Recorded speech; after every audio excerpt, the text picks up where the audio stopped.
Welcome to Seven Dads TV. I'm your host, Ken Wood. Yes, that Ken Wood. The Ken Wood that goes viral on Twitter and also got suspended in 8th grade for popping Seroquel, which is just like a sleeping medication. But if you take a lot, you just fall asleep and then you fight the urge to fall asleep and then you're really fucked up, especially if you're an 8th grader. If you're in 8th grade, don't be popping Seroquel. Pop some funner stuff like Vicodin, man. Like seriously, the kid, I'm going to, maybe I should mention his name. I don't know. It's been a while. He kind of still watches my comedy. But when you're a kid that buys Seroquel in 8th grade from a guy named,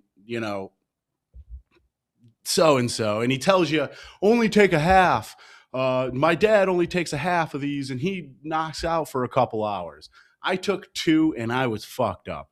I don't want to spend too much time talking about drugs because, last week's episode was filled with drugs, and I don't want to spend too much time. But last week we didn't even get to the legend of Jim Smackins. I didn't even get to talk about Jim Smackins and all of his crazy antics, because I just have too many drug stories. Like one is like me, I'm 6'5". A lot of people ask me if I played basketball in school, and technically no, I didn't. Played rec ball. Blue Dream, I think it's the 2014 Rec League champions. Okay. Lemon Haze, my team the following year, we were the runner-up. The year before that, Northern Lights, we were okay. We just didn't have a good team that year. But still moving on. I actually made the JV basketball team, but didn't play because on the first day of practice, I popped an Adderall because I thought I was just going to be like Magic Johnson out there. I thought they were just going to look to a chubby, tall white kid and be like, all right, you're running point guard today. But I popped an Adderall because I genuinely thought that was going to make me better at basketball. And it did not. It was the first day of practice. We didn't really do any scrimmaging. All we did was run sprints and suicides and stuff like that. You can't say that word anymore. You can't, cancel culture is even coming for the 90s PE teachers now, guys. Can't say that. You just got to say sprints. Well, yeah, popped an Adderall before JV basketball practice. And then I faked an asthma attack. I said, Coach, I'm having an asthma attack. I need to go get my inhaler. I don't have asthma, okay? I just really had a moment. Because that's the thing about Adderall. It just makes you have a moment of, like, clarity where you're like, I don't have any friends on this team. Like, I'd rather smoke weed and hang out with the homies, like a true 15-year-old should do. And drug addiction's real, guys. I know last week we kind of talked on my, upbringing, but, even nowadays, like a lot of my friends are into cocaine. A lot of my friends are into cocaine. And here's the thing about drug addiction, guys. Okay, so drug addiction, you gotta have to admit, like before it gets bad, like rehab bad, it kind of gets funny, right? Like it kind of gets funny. Like I'll give you an example. Like a couple of my friends are really bad with cocaine. Okay, one friend really bad. One night we were all doing a bunch of cocaine. We go outside to smoke a cigarette. We all come back downstairs. Only one friend was in the basement, and all the cocaine's gone. So everyone's freaking out, going, "Oh my God, where'd all the cocaine go? Where'd all the cocaine go?" And then this one friend comes out of the back closet, going, "I don't know where all the cocaine went." Cocaine all over his face. That is the funniest thing I've ever seen, okay?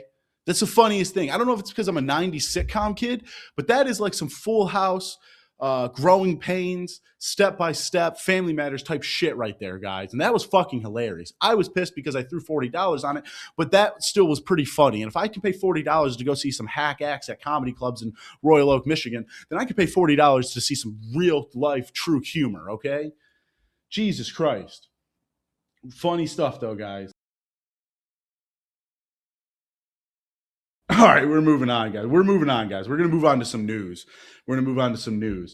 Cuba, a lot of stuff is going on there, guys. A lot of stuff is going on in Cuba. Now, we're not really going to get into the electrical grid blackouts or, the collapsing, the no medicine in the hospital, the U.S. foreign policy that maybe results in some of these things. We're not going to get into that. Hasan Piker. Yes, Hasan Piker, because this is what Americans love. We love slop, dude. Hasan Piker actually went on tour, a socialist tour to Cuba, and it actually inspired me, guys. It actually inspired me. Hasan Piker going to Cuba inspired me. I actually decided to book a trip to the DRC of the Congo, okay, guys? And I decided to bring a bunch of tablets to all the child slave labor that makes the cell phone batteries that we use. and I gave them all tablets, and they were so happy to see that their hard work goes to all the great stuff we do in America. Okay, guys, like we take it for granted. I love bringing joy to the kids of the Congo, the DRC. Uh, they're mining lithium all day, and they don't even get to play Frogger on a tablet. Come on, guys, that's pretty effed up. It's pretty frigged up, if you ask me, dude. So, I gave him a bunch of tablets. I gave him a bunch of, McDonald's and stuff like that. And then I stayed in a 5-star hotel. I made a bunch of blogs about how this is wrong. And then I went home and everything was good. I don't really know what I can do from there. Uh, they don't really have, much electricity there. So, they're going to be hogging the portable chargers that I gave them. But, I grew up in a big family. I got brothers and sisters. We always used to fight over stuff. That's the kids of the Congo, the slave children of the Congo. They need to learn that. They need to learn that. It's good stuff, guys. And it's the thing, guys. I know this is a parody satire news show, but the thing is I just want you guys to know that deep down, I absolutely believe that I know better than you. Okay, absolutely believe that I know better than you when I'm stretching the truth of these news stories. Okay, I'm better than you guys. I'm a stand-up comedian. Okay, according to comedians in a bunch of documentaries, stand-up comedians are the last philosophers. I can't even say that with a straight face. Holy shit. If you think stand-up comedians are philosophers, please do not reproduce. Please do not vote in the next election. You have no idea what you are talking about. If you think a bunch of grown people who joke about their vaginas and their dicks and a bunch of weird stuff to strangers in a bar with 12 comics watching, not even the bar staff fucking watches you because they've seen your shitty jokes because you can't even write a new joke every week. Comedians are not the real philosophers. And here's the one thing I'll say. I love a good comedian. I'm a comedian myself. When I see middle-aged men talk about how their wife won't fuck them anymore, I die laughing. Okay. If you're a comedian who's a middle-aged man, just have jokes about how your wife hates you and she won't have sex with you, and you're going to do great. You're going to do great in your local open mic scene. You're going to do great, guys. Comedians, you should listen to them. I absolutely know better than you guys. Like you guys see the gas prices in Iran? Like seriously, like the whole Iran situation is just crazy because the whole situation the whole situation in Iran has gas prices higher than Amy Winehouse in 2011. You see, that's a good clip there, guys. That's going to be a clip. See, the last episode had 168 views, which is way better than the 16 views on the last of them. But the thing is I have a clip that got 100,000 views on TikTok, and then another clip that had 40,000 views combined on all 3 clip platforms.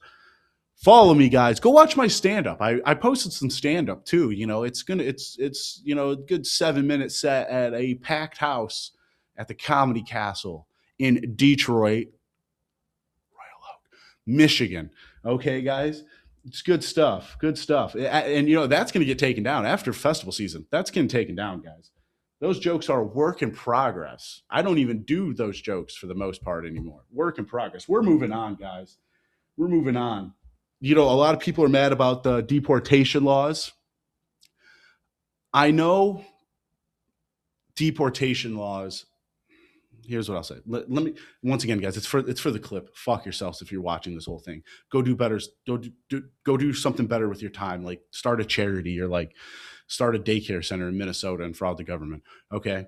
Well, I forgot where the fuck I was at. Oh yeah. I know deportation laws are very controversial, and I truly believe that the only people we should be deporting are Swifties.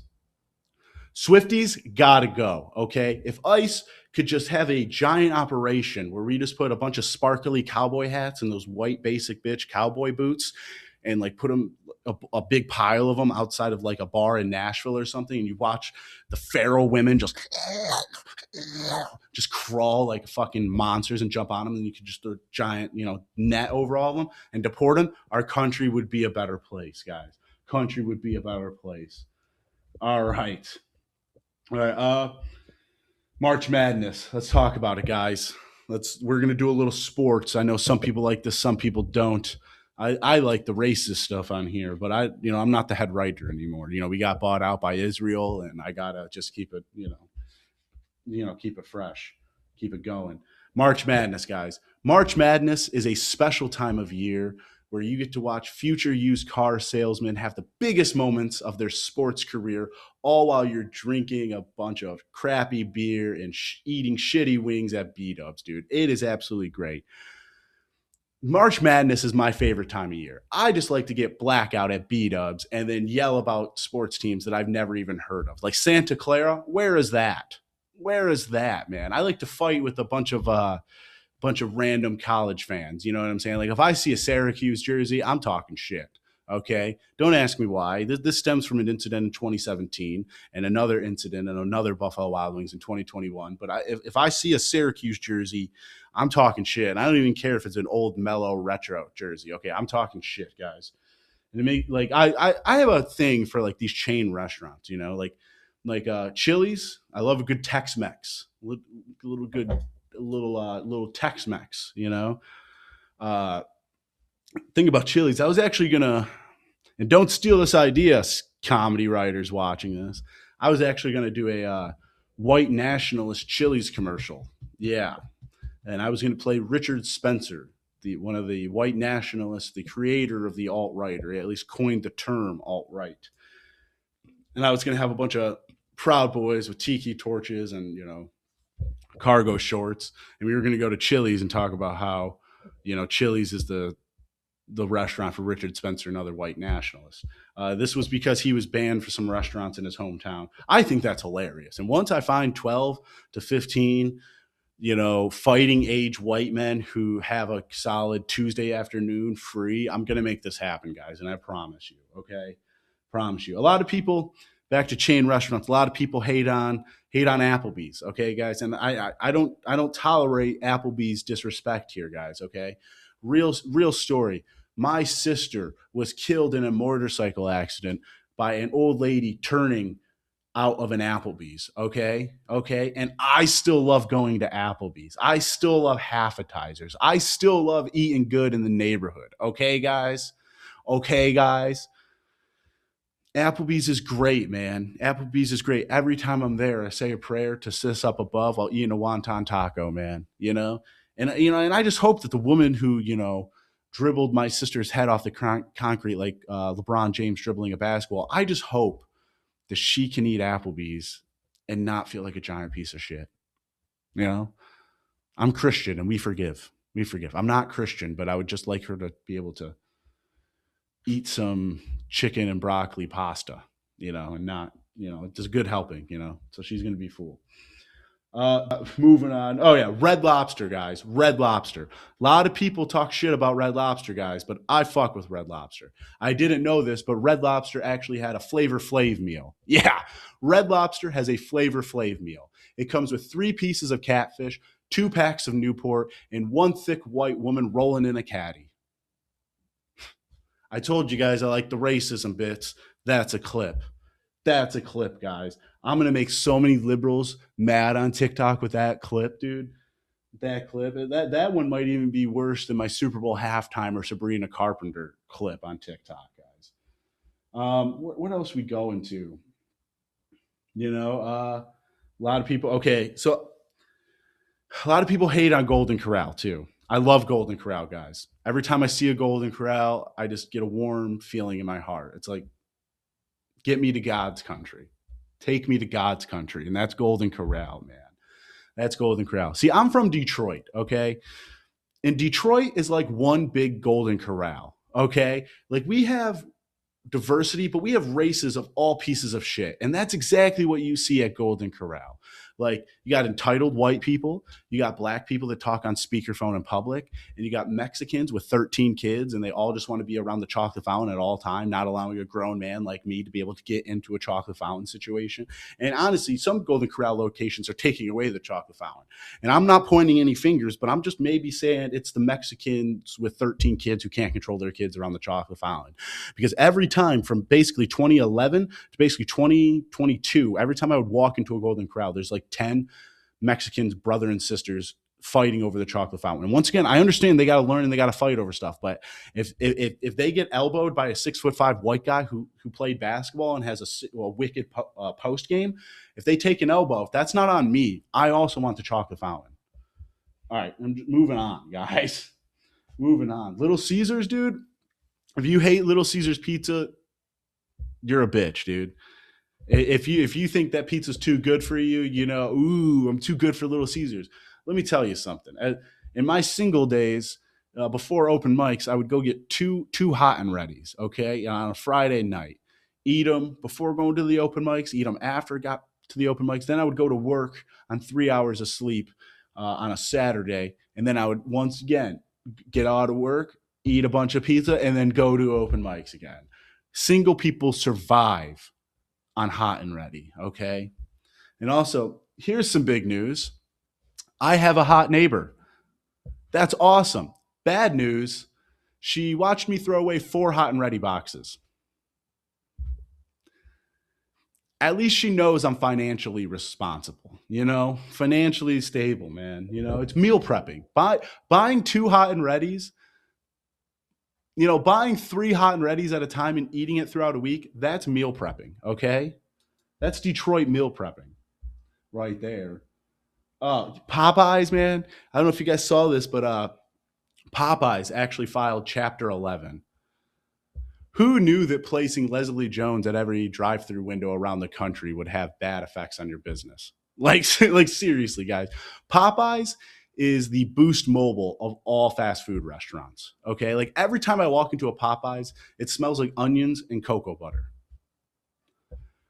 They kind of deserve it. They kind of deserve it. I mean, I'll eat it. I'll eat it. I'll eat it. All right, we're moving on, guys. We're moving on. I know I complained about Twitter and the X algorithm, or X. I don't mean to dead name a website. The X algorithm. I talk a lot of shit, but this past month I've reached over 2 million people. So follow me on there at thewood95. There's an underscore in the middle of that. But I've reached over 2 million people. And I think that Elon I always said that even if Elon completely ruined it, it would still be good for humanity if he ruined it. But my problem with Elon Musk is that he always has resting stank face. Like seriously, like this man, he always looks like he smells something really bad, but he doesn't know where it's coming from. That's resting stank face, dude. That's a man that honestly, he's kind of an incel. So maybe like he just doesn't wash his belly button and he's just smelling himself all day. I don't know, man. What else we talking about, guys? Dude, Hannah Montana 20th anniversary. The Hannah Montana 20th anniversary is a special event for white women who used to drink UV blue and then go to town on themselves with a hairbrush and a Jonas Brothers poster. That's my type of woman. That's my type of woman. Back in my day, all we had was a fucking Pringles can and a bunch of dish soap. You know what I'm saying? You guys know what I'm saying. Maybe a couch cushion, JD Vance. You know what I'm saying. You know what I'm saying? If you've never made a homemade pocket pussy out of a Pringles can, I don't know if you're an American, okay? I genuinely don't know if you should be able to vote if you never did that. You never just looked at a Pringles can and go, damn, that's pretty deep. Bet my dick can fit in there. You know what I'm saying? All right. Of course, you got to clean it out because the salt, you don't want the salt to get in there. But still, yeah. I used to always use the sour cream and onion because it's less salt and it kind of stings a little bit, but not as much as the normal ones. But it feels pretty good. Speaking of that, like, one thing I realized is like, like I'm not a really big chip guy, but I realize this that like eating out a girl that has a UTI kind of tastes like salt and vinegar chips. You know, I'm not a big fan, but I'll have a couple. I'll have a couple. You know, I'll have a couple. All right, guys. I don't know. I think that's about all I got. I was going to talk about spring break and how I went to spring break with a guy who is doing like 15 years in prison for killing a man and trying to kill his cousin in a drug deal gone bad. But I think I might wait for next week to say that. All right, guys. Thank you guys so much. Follow me on other stuff. Watch me on watch my clips on other platforms. Donate to charity. Spay and neuter your pets. Donate to the IDF, and have a good night.